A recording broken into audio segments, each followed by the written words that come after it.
रवि, ये लो कुछ कपड़े प्रेस के लिए। जी मालकिन, मैं गिन लेता हूँ। ये सारे पैसे। ठीक है मालकिन। अरे रवि, ये शू पॉलिश करवा लाओ।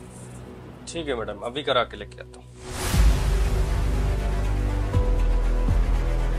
अरे सोने का कंगन! वाह भाई वाह, मेरे तो मजे ही मजे।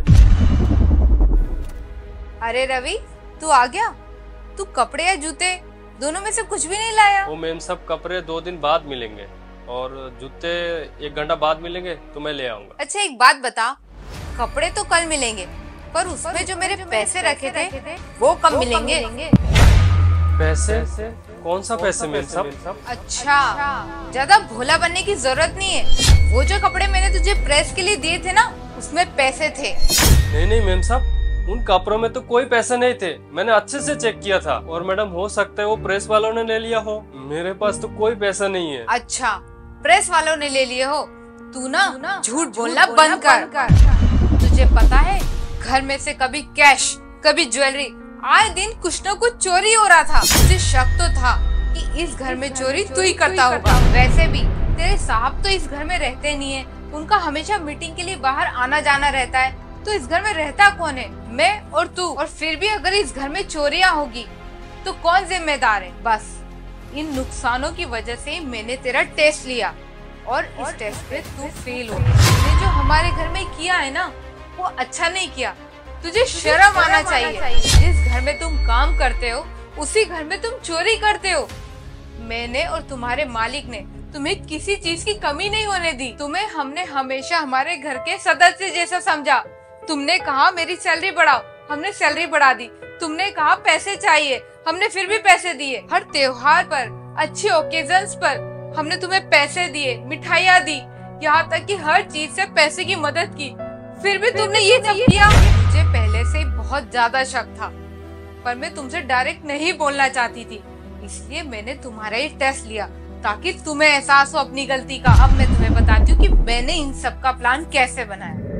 अरे यार, घर में आए दिन चोरियां हो रही है, पर समझ में नहीं आ रहा है सारा कैश ज्वेलरी जा कहाँ रहे हैं। इस घर में तो सिर्फ मैं और रवि रहते हैं।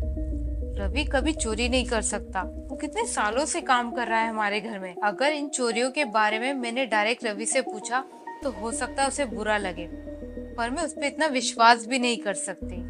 क्या करूं?